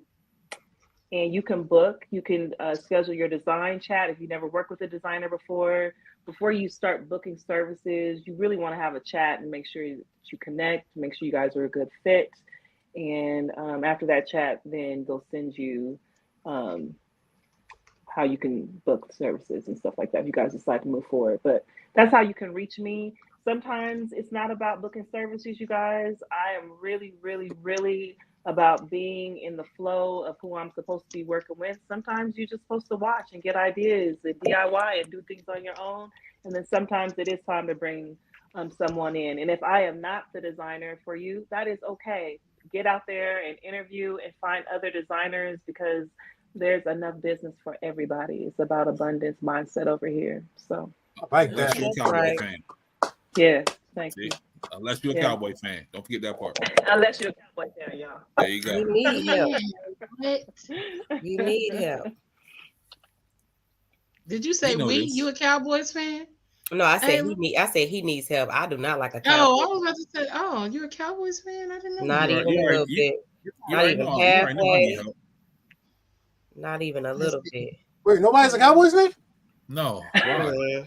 Why? Doc said buying a brown couch in 2024 is like buying a used couch from Florida Evans. Sir, that is listen, that is deep, and I'm triggered. I am triggered. Florida Evans, greatest villain in the history of TV. My God, here you go on your soapbox. Yeah. I'm gonna leave it alone. I'm just saying she the biggest villain on TV. That's all I'm saying. Listen. But thank you again so much for joining us tonight. Listen, again, y'all go check out Home and Sanctuary on Facebook, Instagram, and HOSA, HOSA homes.com. Even if you just need to get a little conversation going, go check her out. Go check her out for inspiration and all of that dope stuff. Yeah. We got some good stuff, so we're gonna take a little break to give y'all some of these dope commercials. And then we'll be back to round this episode out, with a few little things that we done seen recently on social media and whatnot. All right, we'll be right back because y'all know social media be doing this thing. So give us a minute and we'll be right back, y'all. All right,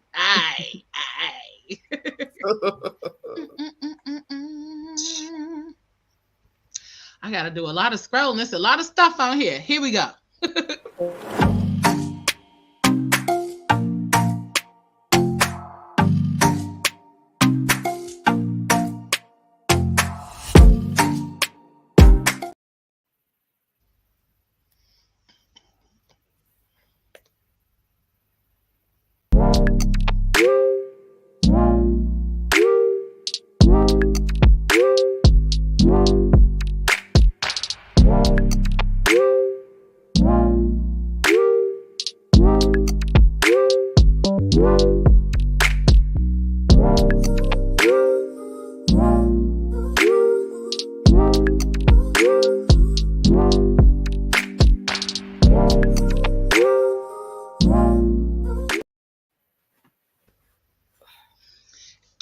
right, y'all. We is back. If y'all didn't see that first commercial, let me tell y'all what that first commercial say, girl. What it's talking about? Let me tell you what you missed. Okay, let me show you.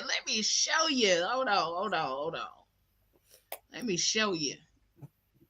Because it's good. Y'all know, I told y'all it was coming. The information for the Fat Fam trip this year, it is called the Fat Fam Fiesta. We are in Punta Cana this year, the Fat Fam Fiesta.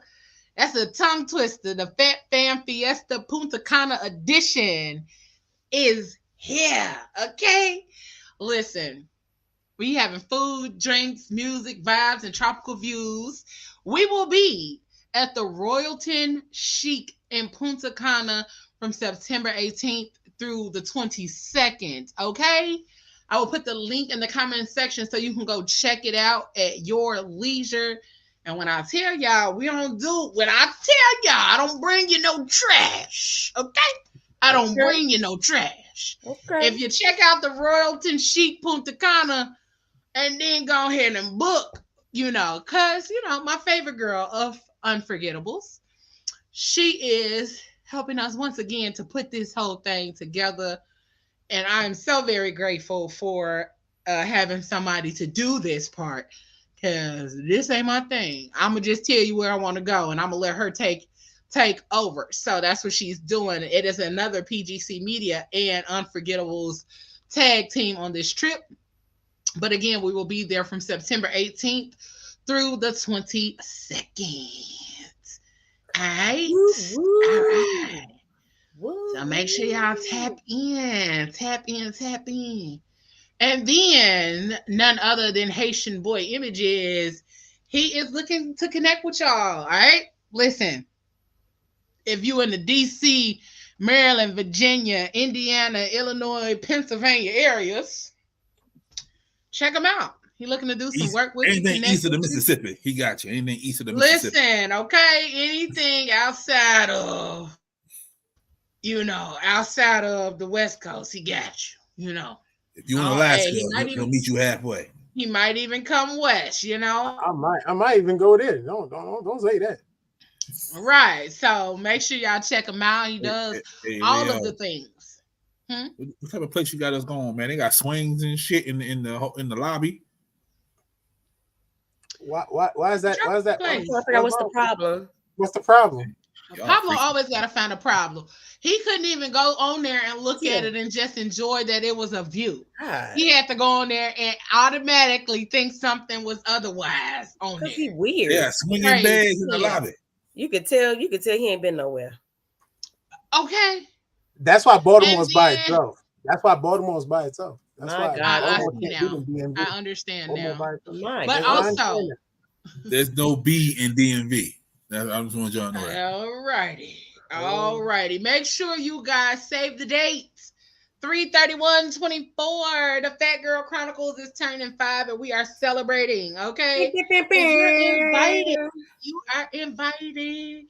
We are turning 5. Our birthday is 3/19, but we are celebrating on 3/31. And we want you guys to join us. Details will be coming next week, so you guys will be able to purchase tickets and all of that good stuff to join us for our 5th anniversary. Listen, it's been a journey, but we glad y'all get to join us on it. Okay, so y'all know this is the part of the show where we get to finding stuff, and I found some stuff.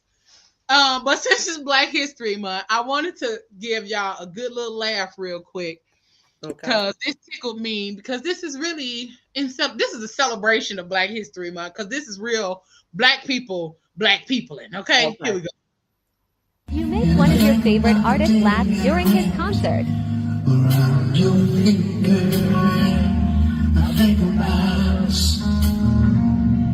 better say that shit.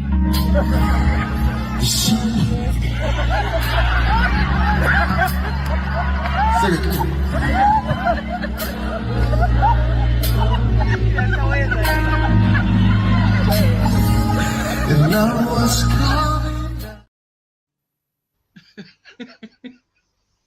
it's Damn always it. we That we would have like been me at the concert. I wouldn't have got back that fast. I tell you that much. It would took me a minute to get back. Yeah, the crowd been singing for a Hey, little while before I get back on that. listen, because she was for real, for real. And then, of course, I have an additional Black History, Black people in moments.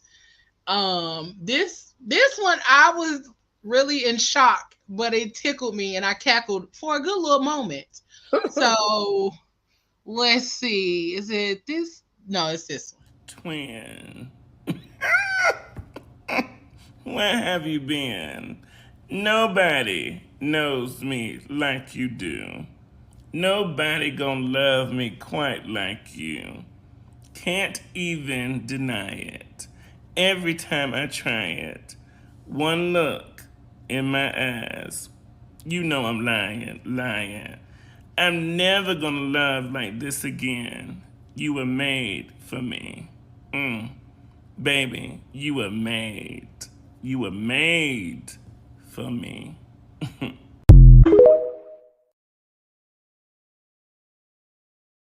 It's the for me. Miss Angelou wouldn't appreciate that. It was too close. I was like, Brad, wait a minute. But here's the effery of it all. Of course, my dear, I absolutely will. Still you rise. The smell of your perfume. I thought I was immune. Looking around this room, can't help but see the traces of you. This moment is surreal. I can't put into words how I feel. Twin. Where have you been? Nobody knows me like you do. Nobody gon' love me quite like you do. Even deny it every time I try it. One look in my eyes, you know I'm lying. I love you, sweetheart. I love you, sweetheart. That's crazy. Listen, it was the twin. Twin. Because what is even happening? And why is you even singing in Maya's voice? But I love Black people. And so we gonna always do our thing. And that just tickled me to the core. When I Why saw you that. talking like that? I can't help it. That's in the mode with him. To the core. Twin. Where have you been? Twin. Nobody. It was right, okay. Nobody knows me like you do. And still you rise. That was the part that took me out. Part. And still you rise. Because what are we doing? But this next video is more of a conversation, and it's gonna be our last video, so we can roll it on out because I know this conversation gonna get a little deep. But I'm gonna let y'all check this out. It's like a minute and a half, and then we're gonna have conversation. Relationship and your homegirl's not in a relationship, is it okay for your man to make sure your homegirl is good? Like walking her to the car? Whoa. And I'm not asking this to be inflammatory. A very serious discussion that I think we don't fully have is protection for women. Yeah. And what that protection looks like outside of just the willingness to inflict violence. Right. And so when we talk about your man being able to make sure your homegirl is good, it's like the qualities that you saw in him. Are you attempting to now bottle those? Do you not expect him to stand on his square when it comes to, because if that's your people, right? And most upstanding men I know support community on their shoulders. So it's like, I'm not saying he gotta buy all y'all drinks every time you go to the club, but it's like, I personally would like to be a man in a relationship where even if my lady people got a problem, she think to call me for it. You feel me? I'm not saying that I'm going over her homegirl house when her homegirl by herself and my girl don't know. That's not what I'm saying. But like walking her to the car, like that shouldn't even really be a question. I low key don't care if like you a stranger. If I'm in proximity, like and it's within and she comfortable with me walking her to the car, I'ma do it because that's just how I was brought up. You feel me? Yeah, that part. You said what you said, black man. That part. Yeah, because so first of all, go ahead, Pablo. Yeah, that's your homegirl. We gonna make sure you get to the car. That's just what it is. It don't have to just be me. We both can take you down to the car. We can ride you down to the car. You get in our car. We'll drive you to your car. Make sure you get there. Yeah, we want to make sure you're safe because you peoples at this point. If that's your homegirl, she my homegirl. Like that's what it is. So. I don't think it had I did see that skit too. I don't think people take it a little step further. Like we forgot, like they really forget how to be men at the end of the day. Like there's nothing wrong with being a gentleman. There's nothing wrong just because I don't know Ella don't mean I can't open the door for her. Like it doesn't mean anything. Just be a gentleman at the end of the day. That's basic concept of just being a man. Just yeah, there's nothing wrong with that at all. I don't see not a problem with it. I think so many people are. Oh, go ahead, baby. Oh, I was just gonna say, I think the because at first a good portion of the women was like, no. I think that comes from a scorn. I don't even want to say scorn. Maybe it just comes from a mentality of that whole thing where trust is gone. That's all. Yeah. It's like now, you know, if you don't trust your man or even your friend enough, then let's dabble with that part first. Yeah, what are we doing? Because what is it in your head, or what have they done that makes you not trust them enough for him to at least walk her to the car? Like my guy walks my friends to the car all the time. If they need, if it's sometimes I'm walking with him, sometimes I'm not. You know, but he'll walk them. So he's like, oh, they about to go. Let me walk them to the car. And it's just like one of those things where he's making sure that they're getting to. It's dark. It's late. They down the block. Why would he not? I don't think nothing of it. You know what I mean? But for some women who aren't secure in a relationship, or they've had some situations in that relationship, or even with that friend, they don't trust it. Yep. I think sometimes we forget that people are people. And yes, women do still need protection. I think also a lot of us have gotten away from just the understanding that women do be needing protection, especially Black women. Like there's so many Black and brown women that's coming up missing all over the place, and for you gonna trip because he walked her to the car, girl, bye.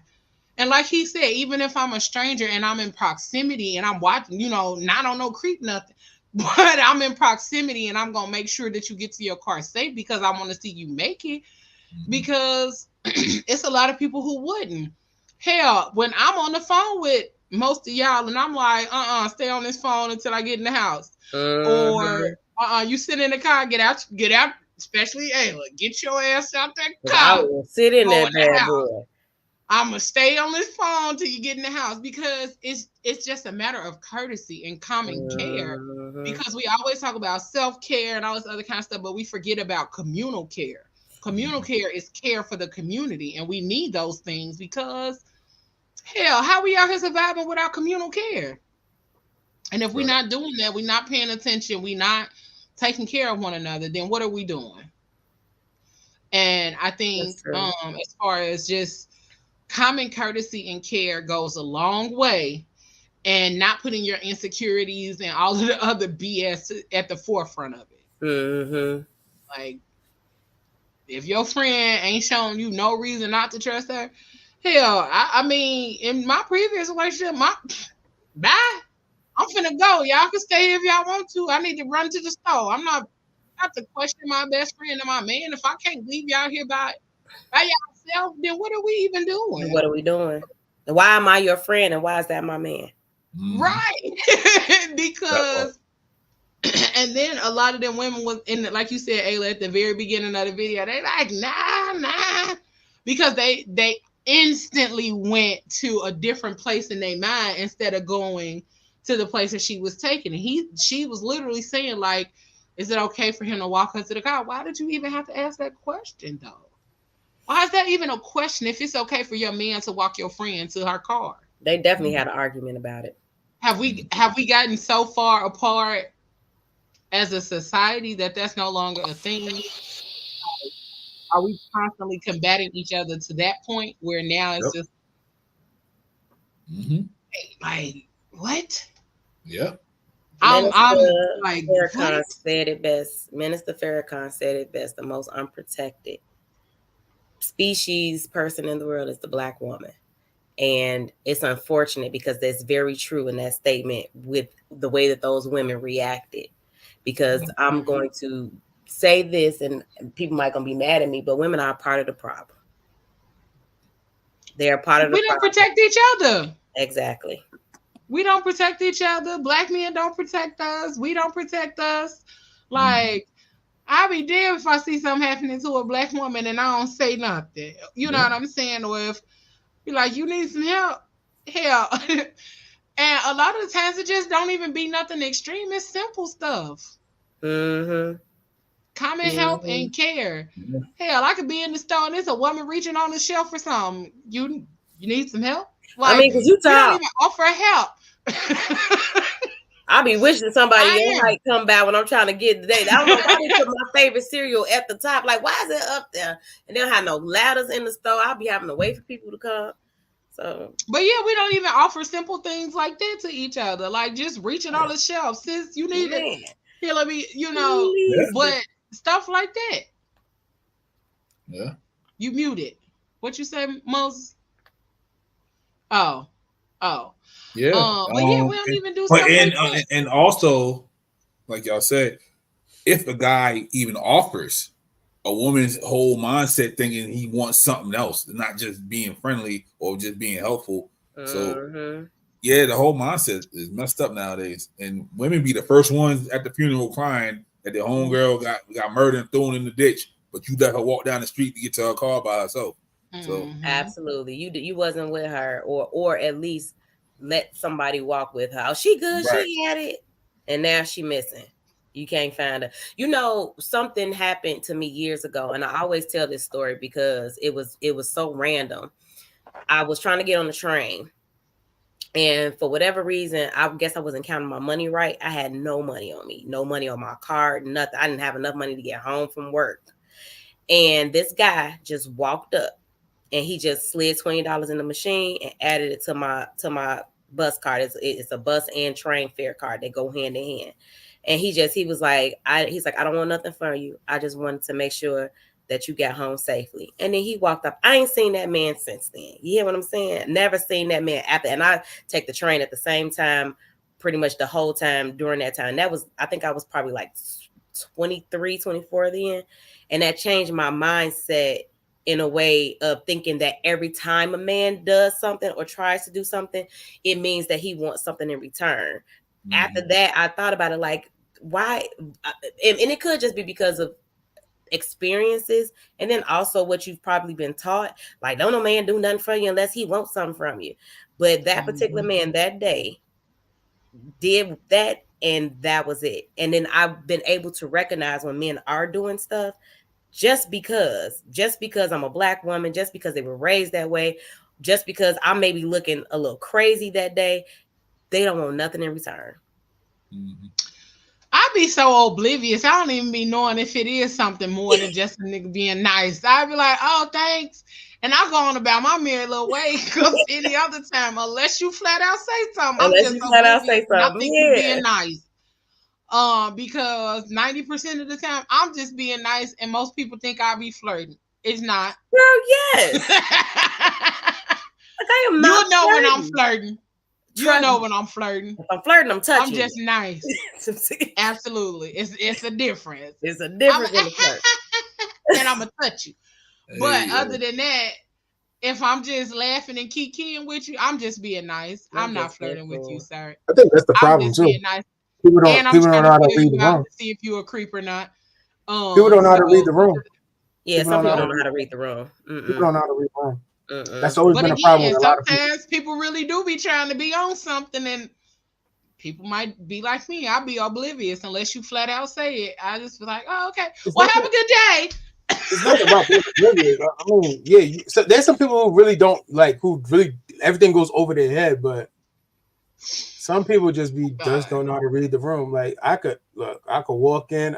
That's the first thing I do. Like that's like the New York mentality in me. I read the room first. I have to. Like I got to make sure there's no stranger danger for me.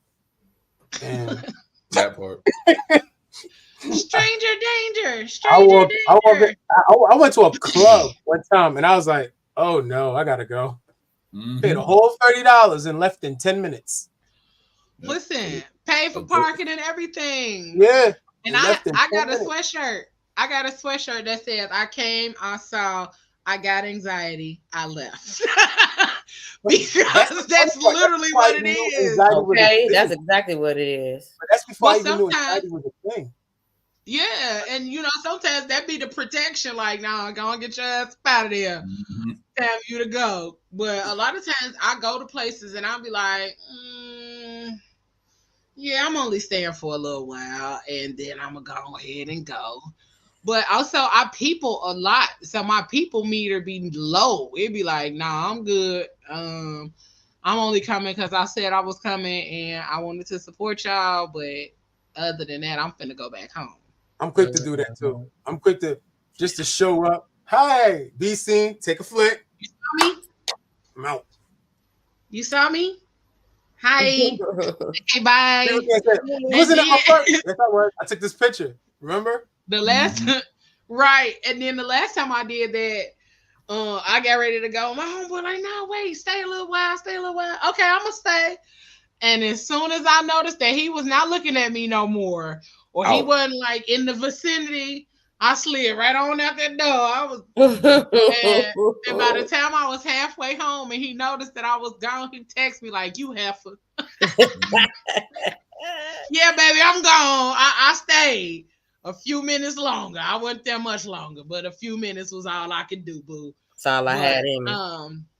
I just wanted to have that conversation because I've seen that clip several times, and just the thought of us having to actually go through those thought processes in order for a man to be a man and provide protection for that woman is insane.